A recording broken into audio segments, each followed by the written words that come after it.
Hi guys, in previous video we have learnt Penmakuru, a village on Krishna Delta, and today I brought a new topic before you, that is Salakam Cheruvu, a village on the plateau.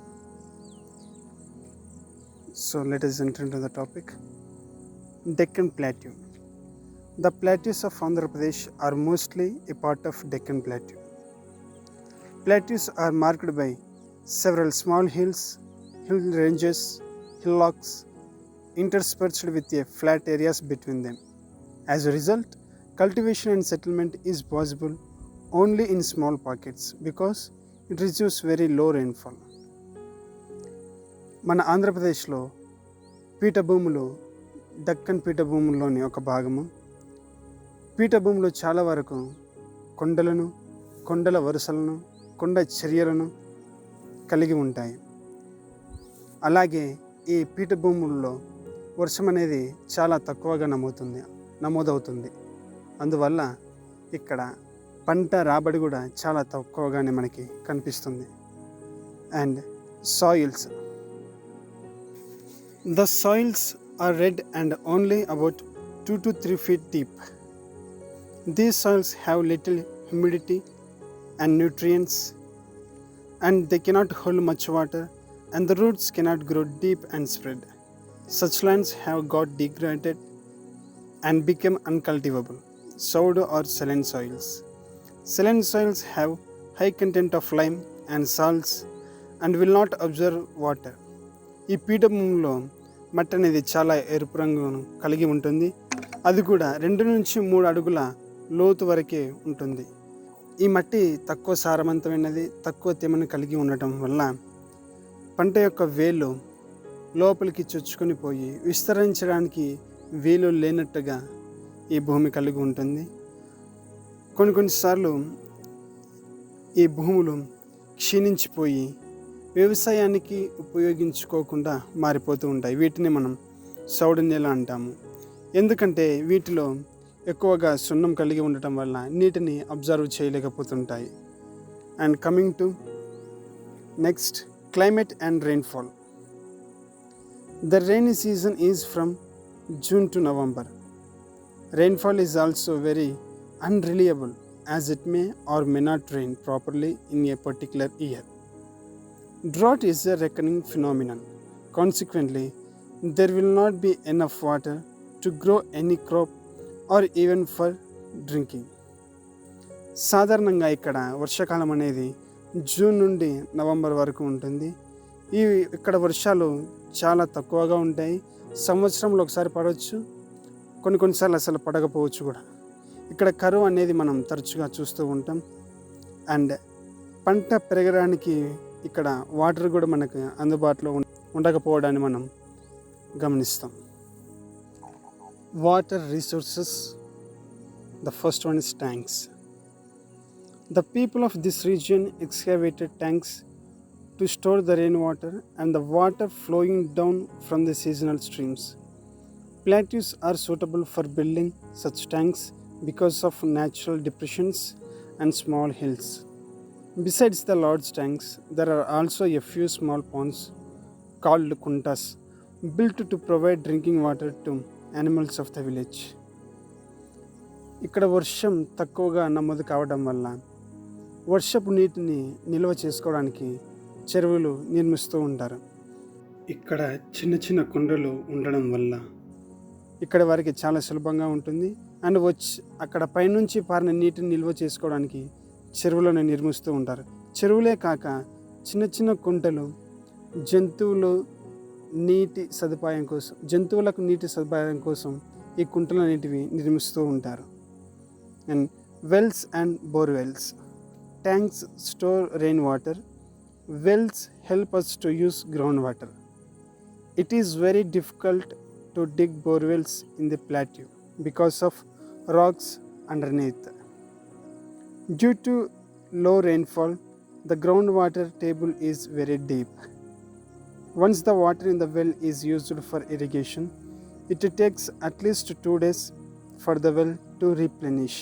పైనుండి వచ్చే వర్షపు నీటిని ఉపయోగించుకోవడానికి చెరువులు నిర్మిస్తూ ఉంటారు. అలాగే క్రింద ఉన్న గ్రౌండ్ వాటర్ని ఉపయోగించుకోవడానికి బావులు నిర్మిస్తూ ఉంటారు. ఇక్కడ బావులు నిర్మించడం అనేది చాలా కష్టమైన పని, ఎందుకంటే ఇక్కడ కింద మొత్తం మనకి రాళ్ళు ఉంటాయి. అలాగే వర్షం అనేది తక్కువగా నమోదవుతుండడంతో ఈ బావి అనేది ఎక్కువగా లోతుకు దోవాల్సిన అవసరం వస్తుంది.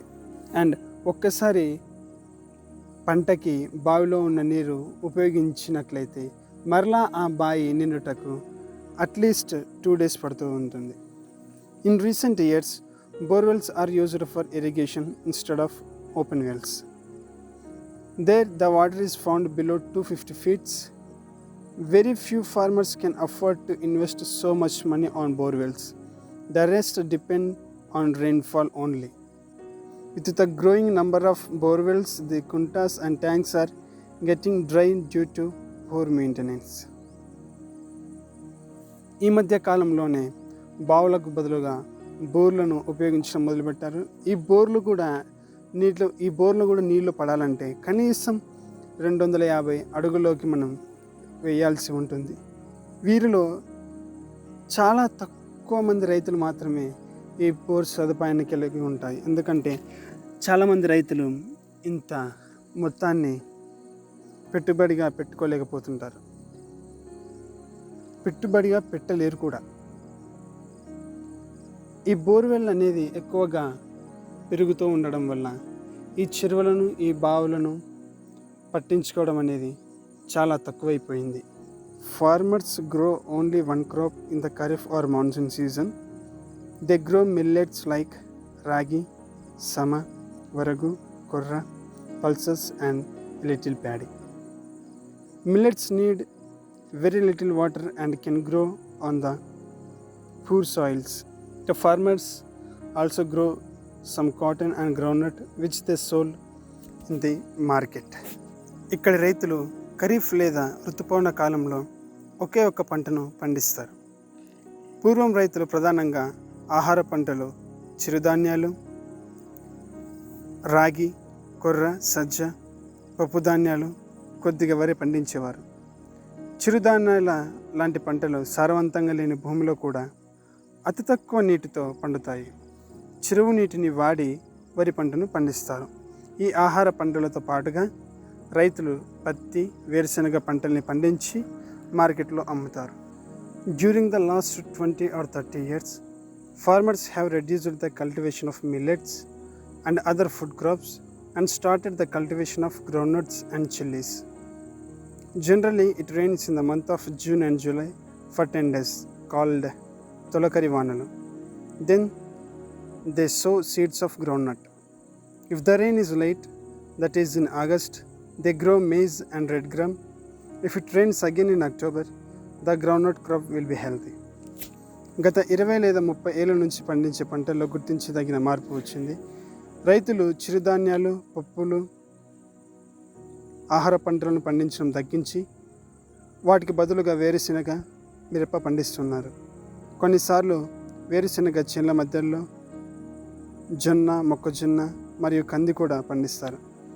సాధారణంగా జూన్, జూలై మాసాలలో 10 రోజుల పాటు తొలకరి వానలు కురుస్తాయి. అప్పుడు వారు పంట పొలాల్లో వేరుశెనగ విత్తనాలను చల్లుతారు. ఒకవేళ వర్షం ఆలస్యంగా వస్తే, అంటే ఆగస్టులో వస్తే, వారు జొన్న, కంది పంట వేస్తారు. అక్టోబర్, నవంబర్ మాసాల్లో తిరిగి వానలు కురిస్తే వేరుశెనగ పంటను అప్పుడు బాగా పండిస్తారు. The agents fix the price and buy the produce from the farmers in the field itself, but some farmers take their produce to town by tractors or by bullock carts. They get better price than those who sell at their fields. కొంతమంది దళారులు అక్కడ రైతుల పొలానికి వచ్చి వారు నిర్ణయించిన ప్రైస్కే, అంటే దళారులు నిర్ణయించుకున్న ప్రైస్కే ఆ పంటను కొనుగోలు చేస్తారు. మరికొంతమంది ఎడ్ల బండ్ల ద్వారా కానీ ట్రాక్టర్ల ద్వారా కానీ మార్కెట్కి తీసుకెళ్ళి అక్కడ ఈ దళారులు పెట్టిన ధర కంటే మరికొద్దిగా ఎక్కువ ధరకి అమ్ముతూ ఉంటారు. Some farmers are started orchards of sapota, sweet lime, etcetera. These orchards require water only during some seasons and give regular returns every year. And some people rear buffaloes and cows and sheep, and some other people work at cement brick factory. మరికొంతమంది రైతులు తోటలను పెంచడం మొదలుపెట్టారు. వాటిలో మరి ముఖ్యంగా సపోటా, నిమ్మ వంటి తోటలను పెంచాలని భావించేవారు. ఈ పండ్ల తోటలకు కేవలం కొంతకాలం నీటి సౌకర్యం కల్పిస్తే అవి సంవత్సరాల తరబడి పండ్లనిస్తూ ఉంటాయి. అలాగే మరికొంతమంది బర్రెలను, ఆవులను, గొర్రెలను పెంచుతూ జీవనం కొనసాగిస్తుంటారు. మరికొంతమంది అక్కడే ఉన్న సిమెంట్ ఫ్యాక్టరీలో పనిచేసుకుంటూ జీవనం గడిపేస్తూ ఉంటారు. And the last and final one is, please listen carefully, you have to know this. Declining groundwater levels a widespread problem. Farmers all over the plateau region of Andhra Pradesh have been digging more and more bore wells in order to grow cash crops. As a result, more water is pumped out than reached by rains. Consequently, every year the water level in the wells is going down and the bores are going dry after a very short use. Andhra Pradesh పీఠభూమి ప్రాంతంలో ఉన్న రైతులంతా వాణిజ్య పంటలను పండించడానికి ఎక్కువ సంఖ్యలో గొట్టపు బావులను తవ్వుతున్నారు.